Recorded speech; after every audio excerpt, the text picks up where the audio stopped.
ಹಳೆಯ ಚಿನ್ನದ ಒಡವೆನ ಅಧಿಕ ಬೆಲೆಗೆ ಮಾರಬೇಕೆ? ಅಂದ್ರೆ ಆಟಿಕಾಗೆ ಕಾಲ್ ಮಾಡಿ 8880 ಅಟ್ಟಿಕಾ ಗೋಲ್ಡ್ ಕಂಪನಿ.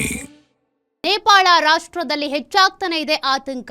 ನಿನ್ನೆ ಪ್ರಳಯಕ್ಕೆ ಸಾವಿರಾರು ಮಂದಿ ಬೀದಿ ಪಾಲಾಗಿದ್ದಾರೆ, ಅನೇಕರು ನಾಪತ್ತೆ ಆಗಿದ್ದಾರೆ. ಸಾವಿನ ಸಂಖ್ಯೆ ಏರಿಕೆ ಆಗ್ತಾನೆ ಇದೆ. ನೇಪಾಳದಲ್ಲಿ ಇನ್ನೂ ಕೂಡ ಆತಂಕದ ವಾತಾವರಣನೇ ಇದೆ.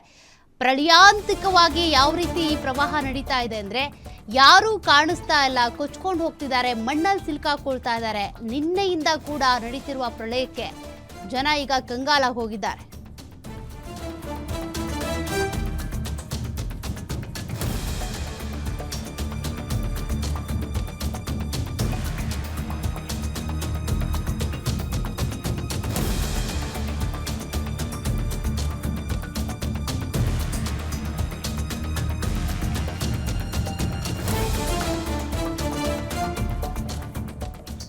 ಇನ್ನು ಪ್ರಳಯಕ್ಕೆ ನಲುಗಿ ಹೋಗಿರುವ ನೇಪಾಳಕ್ಕೆ ಭಾರತದಿಂದ ಸಹಾಯ ಹಸ್ತ.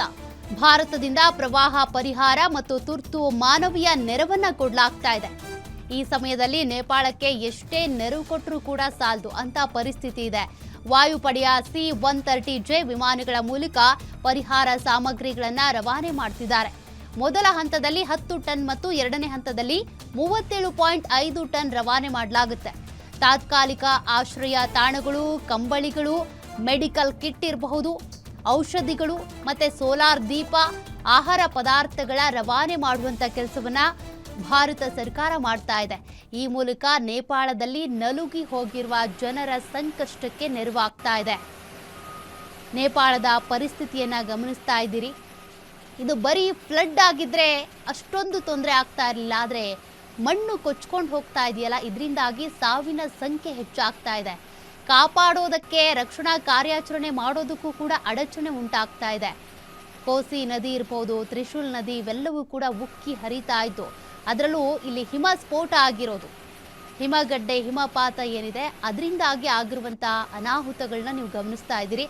ಸದ್ಯಕ್ಕೆ ಭಾರತೀಯ ಸರ್ಕಾರ ಏನಿದೆ, ಭಾರತ ಸರ್ಕಾರ ಈಗ ಸಹಾಯ ಹಸ್ತವನ್ನು ಚಾಚ್ತಾ ಇದೆ.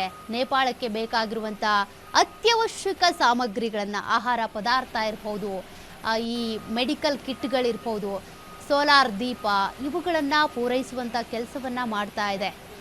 ಈ ಮೂಲಕ ನೇಪಾಳದಲ್ಲಿ ಅಳುದುಳಿದು ಬದುಕಿರುವವರ ಸಹಾಯಕ್ಕೆ ಕೇಂದ್ರ ಸರ್ಕಾರ ಮುಂದಾಗ್ತಾ ಇದೆ.